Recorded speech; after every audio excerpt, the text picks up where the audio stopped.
We begin a new Masechta today, Masechta Beitza, or as it's referred to, Masechta Beya, or in the Rishonim actually, many Rishonim, it's referred to as Masechta Yontif, because that's the subject of this Masechta. It discusses all the details of Hilchas Yontif, which in many ways is similar to Shabbos, where you have the Isser Malacha and the Lamed Tes Malachas, but in other ways it has a lot of its own rules. B'negei to Yontif, the basic and general difference between Shabbos and Yontif is the fact that Eichel Nefesh, any malacha that you're doing for the purpose of preparing food, is mutter. So that's a subject which will be discussed in the Masechta, exactly what falls into that category, what doesn't. And also, the subject of muktzeh is a huge subject in this Masechta. It starts, the Gemara right in the beginning of the Masechta, starts with the union of muktzeh.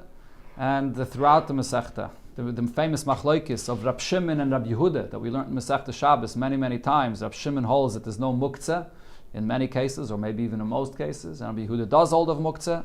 That machlokes comes up in this Masechta as well, as we'll see. Zog the Mishnah, Beitza shenoilda b'yontif, an egg that's born on Yontif. So Beis Shammai Yomrim, Beis Shammai say toichal, you're allowed to eat this egg. Or Beis Hillel Yomrim lo soichal. Beis Hillel says an egg that's laid on Yontif, you cannot eat it. And this will be the discussion in the Gemara. Many pshatim here in the Gemara about this. What is this based on? What's their machlokes about? Will be explained. Now, because this is a machlokes, which is unique, because Beis Hillel is the one that's stringent and Beis Shammai is the one that's lenient, even though usually it's the opposite. So the Mishnah brings another few machlokes that are also related to a Yontif, and also Beis Shammai is the one that's lenient. Beis Shammai Yomrim, Beis Shammai says se'oir bekazayis. On Pesach, when you're not allowed to have the se'oir and chametz in your house, so se'oir, which is the sourdough, when it's mamish, like it's with chametz to a very strong extent, that's like a leavening agent that you make other things chametz with it. So that, the shiur of how much you're not allowed to have is a kazayis. The chametz b'kaiseves. Chametz, the shiur is larger, like the size of a date. And the Gemara will bring the psukim, why he holds that it's two different shiurim. Beis Hillel say, no, zeh v'zeh b'kazayis. Both the se'oir and the chametz have the same shiur, the size of an olive, of a kazayis. A third machlokes, ha'sheichet chaya v'oif b'yomtiv. If someone is shechting a chaya or a bird on yomtiv, which requires the kisi adam to cover the blood.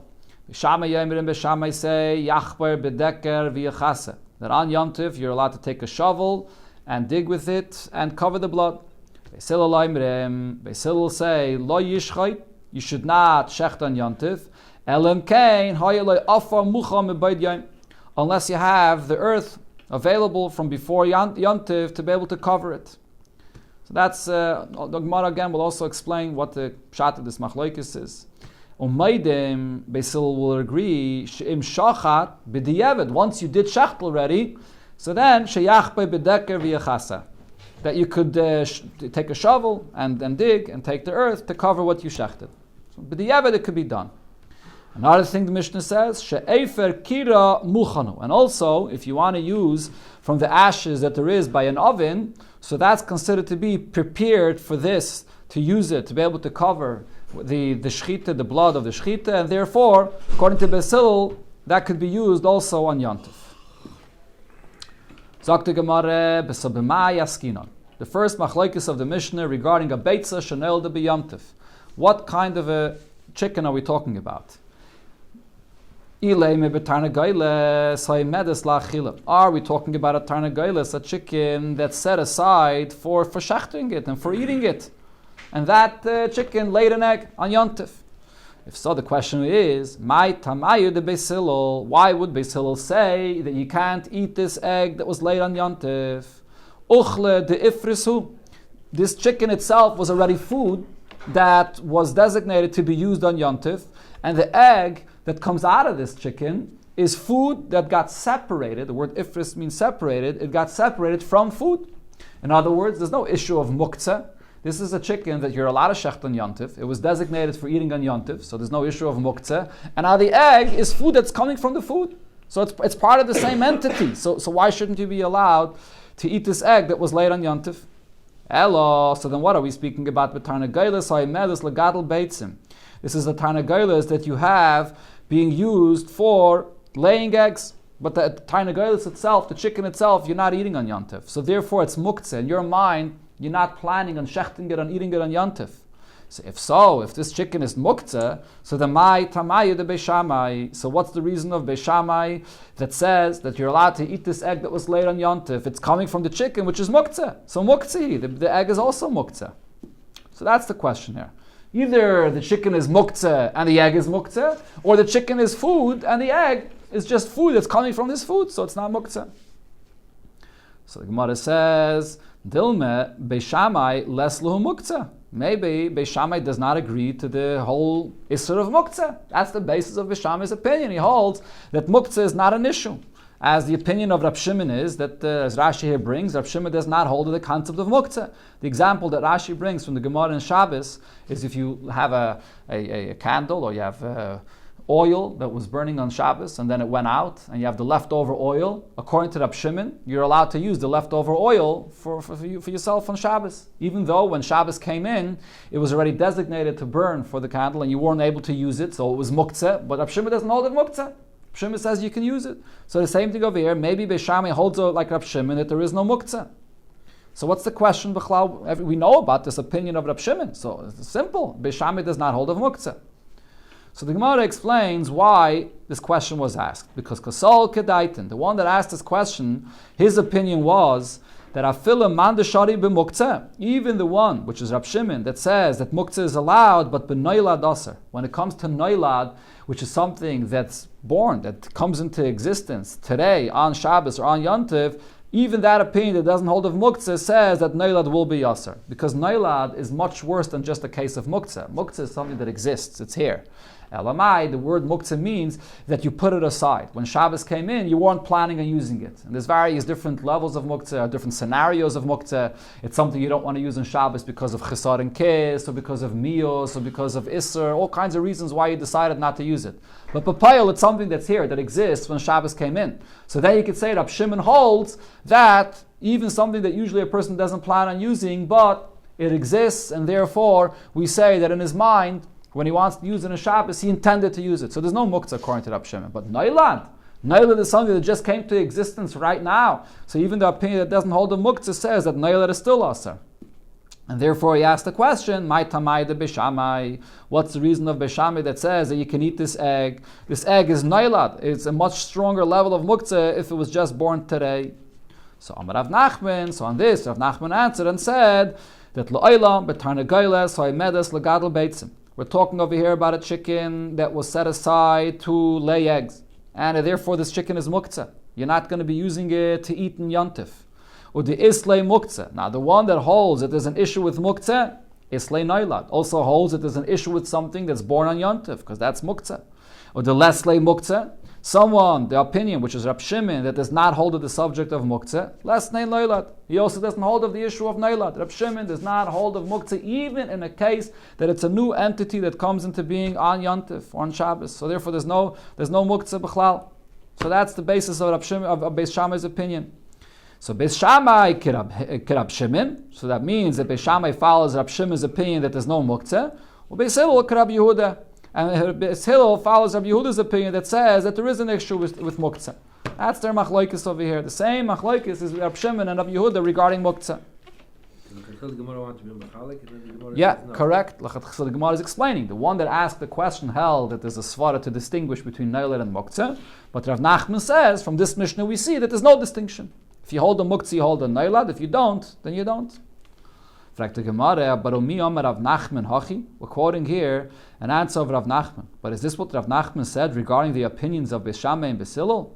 But Vatnan, we learned in another Mishnah in Shabbos also regarding muktzeh, a machlokes between Beis Shammai and Beis Hillel regarding muktzeh. Beis Shammai say, you have your meal, you're eating on Shabbos, and you finish your meal, and now you have the leftovers on the table. You have bones and peels. So what do? It's muktzeh. How do you take it off the table? So Beis Shammai say, Magbiyim me'ala shulchan atzamei seklippin.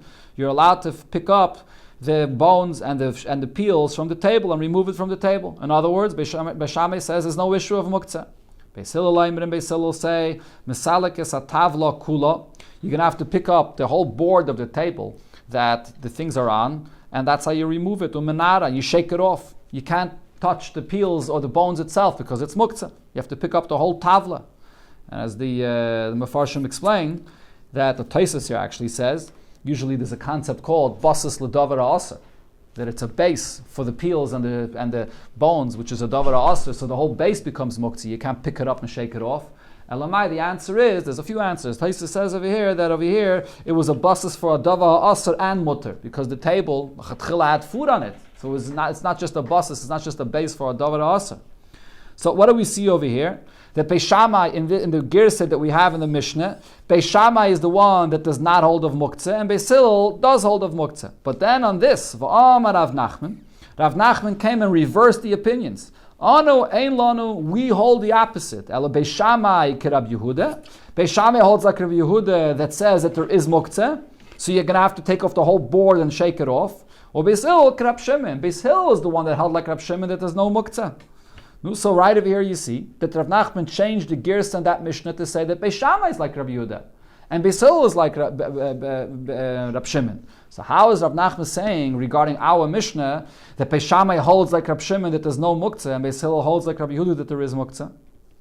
Amalach Rav Nachman, so Rav Nachman, I'm sure how this is muktzah. No, Rab Shimon always holds there's no muktzah. But that's in the Mishnah. But Rav Nachman changes the Girsa. Anu ein lanu. Rav Nachman comes and switches the whole Girsa and says that over there, it's Beis Hillel the one that holds that there's no muktzah. And in our Mishnah, Rav Nachman is explaining that it's Beis Hillel that holds that it is muktzah. And therefore you can't eat the egg that was laid on Yontif. So Amalav Rav Nachman explains, Gabe Shabbos, when it comes to Shabbos, the Sasam Lon Tanik Rab Shimon, since there's a Stam Mishnah that's like Rab Shimon. So what's that Stam Mishnah? So the Gemara brings it. The Tnan, we learned the Mishnah in Masechta Shabbos. Mechatchen es ha-deluin lifnei behema. You can cut deluin, which is a pumpkin or maybe whatever kind of vegetable it is. You can cut it in front of the animal on Shabbos. So Rashi over here says, even though it's a tirche, so a tirche that extra exertion without any need is not allowed on Shabbos, but this is allowed. Tosfos says that the issue of cutting the deluin might have been that you're taking a hard piece of vegetable that's not edible, and when you cut it down to size and pieces, you're making it fit for being used, being eaten by the animals. So still it's allowed to be done. And that's a nevela lifnei klavim. And also the nevela, and what are we talking about? So we're talking about the nevela, as Rashi says, that became a nevela on Shabbos. It was an animal that was alive when Shabbos came in. So this is b'chlal, a rule that you always have to remember regarding muktzah. The status of every object, whether it's muktzah or not a Shabbos, goes according to the time when Shabbos comes in, at Bein HaShmoshes of Shabbos. So we're talking over here about an animal that when Shabbos came in, it was alive. So it was muktzah. It wasn't fit to be used for dogs to eat.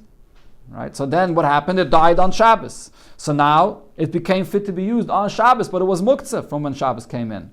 So what does that Mishnah say? That you're allowed to give this nevela, even though it became a nevela on Shabbos, to the dogs to eat. So there's a Stam Mishnah, like the opinion of Rab Shimon, that there's no muktzah. So because regarding Shabbos, Rabbeinu HaKadosh, when he wrote the Mishnayos, he wrote a Stam Mishnah like Rab Shimon, so therefore Moikim Lo LeBeis Hillel Rab Shimon. So over there, Rav Nachman said regarding Shabbos, that Beis Hillel follows Rab Shimon's opinion. That regarding Shabbos, Beis Hillel holds like Rab Shimon, that there's no muktzah. Volgabe Yom Tov, but when it comes to Yom Tov, we saw some lontanek Rab Yehuda over here, Rabbeinu HaKadosh, when he wrote the Mishnayos. So this is later in this Masechta. So over here there's a Stam Mishnah like Rab Yehuda that there is muktzah. Titnan, because we learned later in a Mishnah, Ein mevakim eitzim min hakairis. You can't take wood, pieces of planks of wood or pieces of wood that are there in a pile that are going to be used for building. You can't take from there and break wood for your fireplace. And or beams of wood that was in your house and it broke. So you can't take it beyond to use for the firewood. Why not? Because that's muktzah. It was designated for building or as part of the house, a beam. So therefore it's muktzah. So over here there's a Stam Mishnah that's saying that there's an issue of muktzah on Yontif, like Rabbi Yehuda. So over here, Moikim Lo LeBeis Hillel Rabbi Yehuda. So therefore over here he says that regarding Yontif, Beis Hillel holds like Rabbi Yehuda, that there is an issue of muktzah. So there's a distinction between Shabbos and Yom Tov. On Shabbos, we're makel like Rab Shimon, that there's no muktzah. On Yom Tov, where there's a Stam Mishnah like Rabbi Yehuda, so over here Rav Nachman says, like Rabbi Yehuda, that there is an issue of muktzah. So the Gemara explains Mechti, let's see, man sasme lemasnisen. So who is the one that made the Stam Mishnah over here like Beis Hillel, and over here like Rabbi Yehuda regarding Yontif, and in Masechta Shabbos like Rabbi Shimon? Who is this? Rabbi. Rabbi is the one that did so. So what's the difference? My Shna b'Shabbos the Sasam Lan Rabbi Shimon. Why regarding Shabbos is the Stam Mishnah like Rabbi Shimon that there's no Muktzah, or My Shna b'Yomtiv the Sasam Lan Rabbi Yehuda? And why when it comes to Yomtiv is there a Stam Mishnah like Rabbi Yehuda that there is Muktzah? What's the difference? You would think that the reverse should be true, that on Shabbos you should be more machmer. So the Gemara says, Amri, it was said, they explained, Shabbos the Chamira, Shabbos which is more stringent, people are not going to come to be so lax regarding the Isser on Shabbos, so Sasalan Rab Shimon, so therefore Rabbi says that we followed Rab Shimon the Mekel. That's more lenient, and there's no Muktzah, because people are more careful with Shabbos. Yom Tov the kill, Yom Tov where the Isser of Malacha of Yom Tov is not as strong as Shabbos, and therefore in the eyes of people it's more lenient. So therefore Vasil is Uzuli Bey, people may come to be Mizalzel in the Isser of Yom Tov. So therefore Sasalan Rabbi Yehuda the Machmer. So therefore we follow Rabbi Yehuda that's more stringent, and there is Muktzah on Yom Tov. So that's the Svara. Adarabi, because Yom Tov is more cooler, you have to have more of a siyag, more of a guard to make sure that people are not going to be lenient too much and be Mizalzel in the Isser of Yom Tov. So that's the pshat in our Mishnah. So this is Rav Nachman's pshat, that Rabbi Shammai follows Rab Shimon over here, and Beis Hillel follows Rabbi Yehuda. Frag the Gemara, b'maya kimta. So what did Rav Nachman say? What's the pshat in our Mishnah? B'tarna geiles, so imedes lagadol beitzim. We're talking over here about a chicken that was set aside to lay eggs, and it's muktzah. The chicken itself is really muktzah. It wasn't set aside to be used to eat, to shecht. And the issue over here is muktzah. And that's why when the egg is laid, it's muktzah, according to Beis Shammai. If that's the case, now that they're arguing about the egg that was laid on Yontif, let them argue about the chicken itself.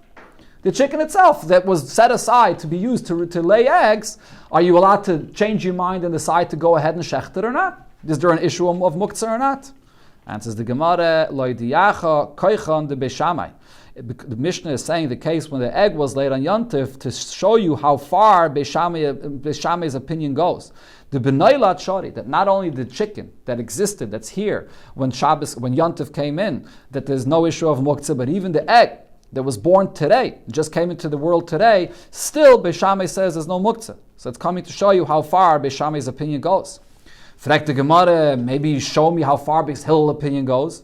Why don't we have the machlokes regarding the chicken itself, to show me how far Beis Hillel opinions go? The b'muktzeh asri, that when it comes to muktzeh, they'd say that it's asr, not only the egg that was laid and was born on Yontif, but even the chicken itself that was here before, but because it was designated for laying eggs, it's still going to be asr. So instead of showing me the power of Beis Shammai's opinion, show me how far Beis Hillel's opinion goes. Now if you're going to come and answer, and this is an answer the Gemara gives many times, if we're looking to show the extent of an opinion, the koyach of the opinion that's lenient and is matter is much more powerful. As Rashi explains, the pshat on this klal, to come and aser is not so hard. You can always be machmer. But to come and be mater, you have to be sure that your heter is right. So therefore the koyach of being mater is more powerful. So therefore the Mishnah wants to show me how far the heter of Beis Shammai goes. But still that doesn't answer the original question here. V'niflig b'tarvayu. Why isn't the Mishnah saying this machlokes of Beis Shammai and Beis Hillel regarding both cases, regarding the chicken and the egg? And it should say it as follows. Tarnageilis or medes legadol beitzim. A chicken that's designated for laying eggs. He ubeitzasa, the chicken and the egg, Beis Shammai yemrim teichal. Beis Shammai says there's no muktzah whatsoever, not for the chicken and not for the egg, so you can eat it. Or Beis Hillel yemrim loy teichal. Beis Hillel says there is muktzah, saying you should not eat it. So according to Rav Nachman's opinion, it should say the machlokes is both regarding the chicken and the egg. So therefore, Rabbe comes up and says there's a completely different pshat in the machlokes of Beis Shammai and Beis Hillel in the Mishnah. The truth is, what's the case of the Mishnah? We're talking about a chicken that was designated for eating. So there is no issue of muktzah over here. That's not the basis of the machlokes b'chlal. What are they arguing about? Their machlokes is regarding Yontif that comes out a day after Shabbos. And what's the issue if it's Yontif a day after Shabbos? umishum hachana. There's the issue of preparing from Shabbos to Yontif. That's the problem here. Ukesava Rabba, and Rabba holds as follows: Kol Beitza, the misyalda ha'idna, any egg that's laid today, me esmel gomrala. That means that the egg was already prepared and ready to come out from yesterday. And therefore, the egg that's laid on Yontif, if Erev Yontif was Shabbos, Yontif was on a Sunday, and Erev Yontif was Shabbos, this egg was prepared on Shabbos. And therefore, there's an issue with that. Shabbos cannot prepare for Yontif according to Rabba's opinion.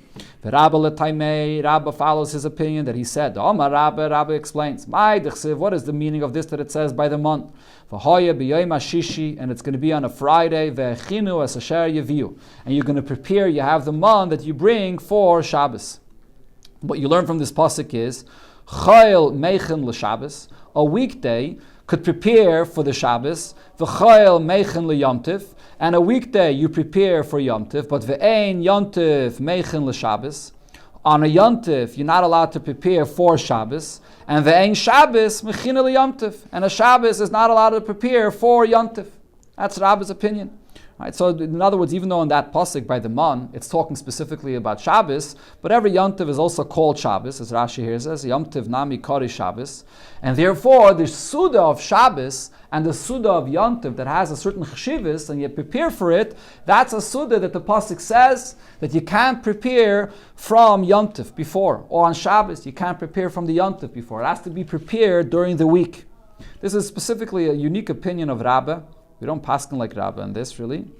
But Rashi over here explains that the basis of Rabbah's opinion actually is that he holds that muktzeh is a ism in HaTorah. Usually, in the Gemara, muktzeh is always brought as the ism in the Rabbanon. Rabbah holds muktzeh is a ism in HaTorah. And where do you see that? In this pasuk. V'haya b'yoyim hashishi ve'echinu. Anything that's not prepared, designated to use on Yontif or Shabbos, is going to be aser. If you separated your mind from it, there was no hachana, you didn't prepare it. So this is the source of muktzeh. So therefore, Rabbi says, since there's an issue of muktzeh, and there you have to prepare it, especially for Shabbos, so preparing it is a significant thing. That's going to make it roy to be used on Shabbos. And therefore the pasuk here is saying, when should it be prepared? On a weekday. Not on Shabbos and not on Yontif to prepare for the Shabbos that follows or for the Yontif that follows. What? So this is explaining Beis Hillel's opinion, right? So Rashi here explains, very good, another important point. Rashi explains the Chiddush here and what Rabbi is saying is, simply you would think that the issue of preparing from a Yontif to a Shabbos or from a Shabbos to Yontif is only if the person is preparing it. Over here we're talking about an egg that was being prepared on Shabbos for the following Yontif. Who prepared that egg on Shabbos? The Eibishter. Mulmaila. Min HaShamayim, it was prepared on Shabbos for Yontif. Who says it's an issue then? The Chiddush of Rabbe, as Rashi explains, is that even something that's made Min HaShamayim that's prepared on Shabbos for the day that follows is also an issue. That it was prepared on Shabbos for Yom Tif. And Rashi says, because there's another pasuk by the man there that it says, Es asher toifu eifu, ves asher tevashlu bashelu, which says that a person has to prepare from the weekday to Shabbos, from a weekday to Yom Tif. So this is a second pasuk. When it says, V'haya b'yoyim hashishi ve'echinu, what's the second pasuk saying? That it's not only regarding preparing b'yadayim, but you have to be mazmenet b'dibur. You have to say that I'm being mazmenet b'dibur, that it should be for Yontif. And therefore, just like you see that even if you're not doing any action, you have to be mazmenet b'dibur, I also say that if min hashamayim, it was prepared on Shabbos for Yontif, it's an issue as well. If that's an issue of achana that was prepared yesterday on a Shabbos. That's the source of this issue. Taisus over here points out that l'chayra, according to Rabbah, there should be no heter of Erev Tavshilin, because there's an ism in HaTorah to prepare from Yontif to Shabbos. Erev Tavshilin cannot be matera ism in HaTorah. So how are you gonna have the concept of Erev Tavshilin according to Rabbah?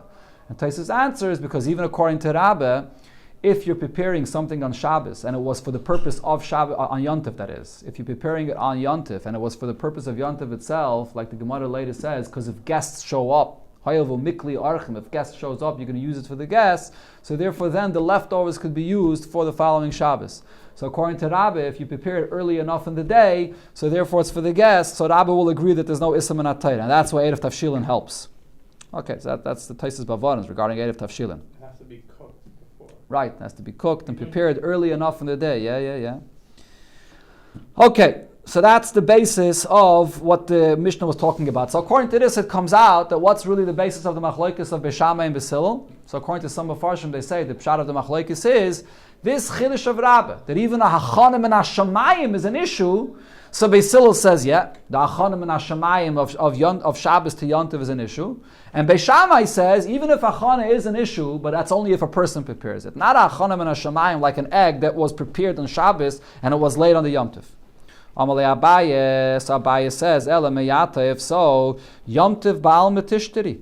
So a regular Yontiv that doesn't follow a day after Shabbos should be allowed.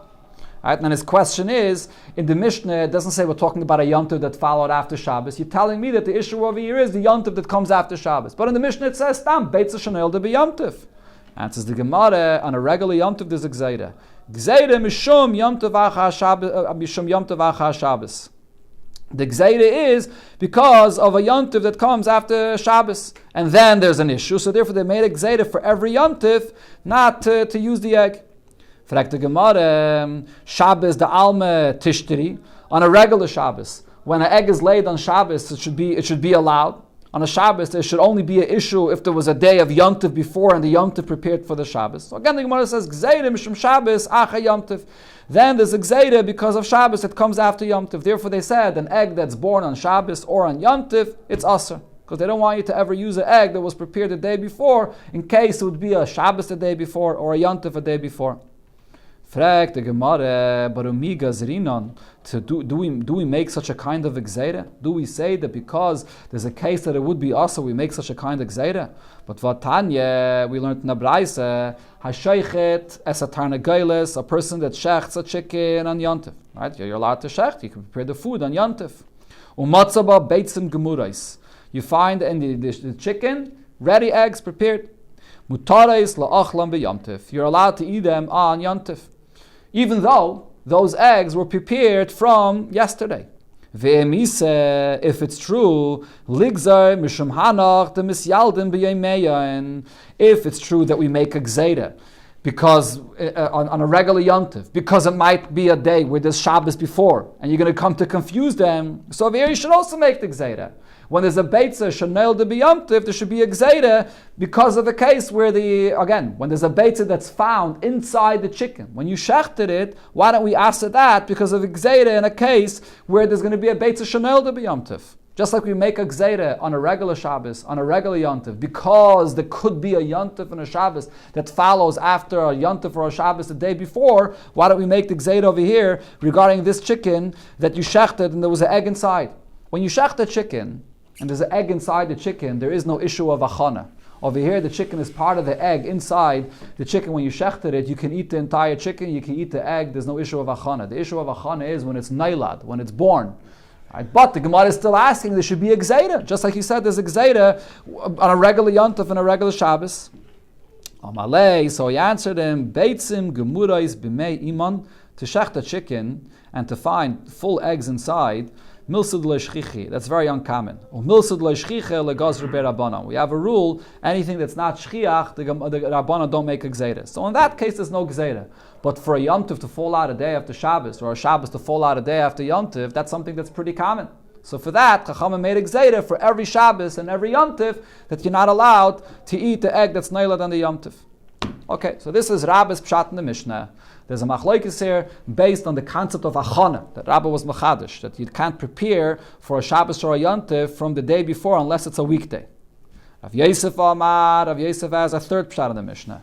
Gzeire, the reason why the Beis Shammai says you're not allowed to use an egg that was laid on Yontif, there's a gzeire here, mishum peiris hanoishrin, because of fruits that fall from a tree. Fruits that fall from a tree are not allowed to be used. If you're going to allow to use an egg that was laid on Yontif, you might come to compare the two and say, if I can use an egg, I could also use the fruits that fell from a tree. So the Gemara now explains the source of that concept. Amalei Abaye, so Abaye asked Rav Yosef the question, what's b'chlal the reason why fruits that fall from a tree on Yontif, you're not allowed to eat them?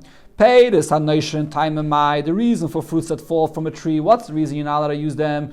Because if you would be allowed to eat those fruits, we're concerned that a person might just go up on Yontif and rip the fruits off the tree. And that's a malacha, that's like Rashi says there, it's kaitzer, that's a malacha min ha-Torah that you're not allowed to do on Shabbos. If so, the question is, he gufa gezeire, this itself, that you're not allowed to eat these fruits, is the gzeire because you might come and tear the fruits off the tree. We're going to make a secondary gzeire, not to eat the eggs that were laid on Yontif, because you might come to eat the fruits that fell from a tree, and that itself is a gzeire. We never make a gzeire for a gzeire. Answers the Gemara, kula chade gzeire hi. It was all instituted at the same time. It was all made as one gzeira, not to eat the fruits that fall from a tree and not to eat the eggs that are laid on Yontif, in order not to come to eat and to tear off the fruits from the tree itself. So this is Rav Yosef's pshat in the Mishnah, that it's a gzeira because of Peiris HaNoishrin. It's a long taisus over here, as you see. Just one point of this taisus. Taisus asks a question on Yontif, why aren't you allowed to take off fruits from a tree? Don't we know any malacha on Yontif that's eichel nefesh, you're allowed to do on Yontif. So why not take off the fruits from the tree? Just like, for example, shchita is mutar on Yontif. So Taisus brings a Yerushalmi that says at the end of the Taisus, Yerushalmi says, Ach asher ya'achal l'chol nefesh, and then it says ushmartem es hamatzos. So from that we learn out that the heter of eichel nefesh, to prepare to be able to eat on Yontif, it's only those malachis that you do when you prepare matzah, which is starting from lisha, from kneading the water, the flour, the dough, kneading the dough. Only from there forward are avedas that are allowed to be done on Yontif for eichel nefesh. But kaitzer, cutting the fruits off the tree, even though it's for the purpose of eichel nefesh, it's not allowed. That's the Taisus explanation here. Rav Yitzchak has a similar pshat to Rav Yosef. Gzeire mishum mashkin shezovu. The gzeire, why you're not allowed to use the eggs that were laid on Yontif, is because it's similar to mashkin, to juice that oozes out from fruits. The halach is the juice that oozes out from any fruits on Shabbos and Yontif, you're not allowed to drink it. So not to confuse that with the heter of eating an egg, they asked it also not to eat an egg that comes out from the chicken. Amalei Abaye, so Abaye asks a similar question. Mashkin shezovu, when you have juice that oozes out from a fruit on its own, why are you not allowed to use that on Shabbos or Yontif? Taimemai, what's the reason it's not allowed? Gzeire shema yischait. It's a gzeire that you might come to squeeze it out. So if so, he gufe gzeire. So not to drink that juice that oozed out itself is a gzeire. So we're making a secondary gzeire not to eat the eggs. That's the Gemara, kula chade gzeirehi. Again, this was all instituted at the same time. It's all one gezeire. Okay, let's just conclude the subject over here, where the Gemara explains the various different opinions. So we had over here 4 different pshatim in the Mishnah. So the Gemara explains, kula k'Rav Nachman lo yamri. All of the other opinions did not want to explain the Mishnah like Rav Nachman. Kikushan. That was our question before, that if the issue was muktzeh, the machlekes shouldn't have been only regarding the egg, it should have been regarding the chicken itself. All the opinions did not agree to Rabbi's pshat on the Mishnah. They don't hold of this concept that min ha'Torah there's an isser to prepare on Yontif for Shabbos or from Shabbos to Yontif. This pasuk of Ahaya b'yom hashishi ve'echinu, they didn't darshan that drasha, so they don't hold of this. Ella Rav Yosef, my time alei Omak Rav Yitzchak. Why didn't Rav Yosef interpret the Mishnah that the gzeira of the egg that's born on Yontif is like Rav Yitzchak said, because of the mashkin that ooze out of fruits? Malach, Rav Yosef answers you, Beitza uchla. An egg is food. Or Peiris uchla. And Peiris is also food. So therefore there's a comparison between them. There's a room to make a gzeira, that a person might confuse them. Lafuki mashkin, which is not the case when it comes to the juice that oozes out of fruits, the lav uchla. That's not fruit, that's not a food. So therefore there's no gzeira, there's no comparison between them. Rav Yitzchak, my time aloyamak Rav Yosef. On the other hand, why didn't Rav Yitzchak say, like Rav Yosef's pshat, that the gzeira was from the eggs to the fruits? Amalach, Rav Yitzchak will tell you, there's more of a comparison from the eggs to the mashkin. Because Beitza blua, the egg that's born was inside the body of the chicken, and then it comes out. Umashkin bluin.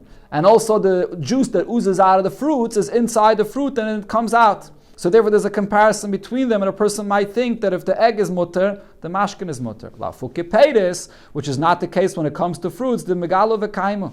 They're there, they're exposed, they're right there on the tree, and therefore a person won't compare the egg to the fruits that fall from the tree. So that's why each opinion had their own interpretation of what the gzeira was that Beis Shammai was machmeh here.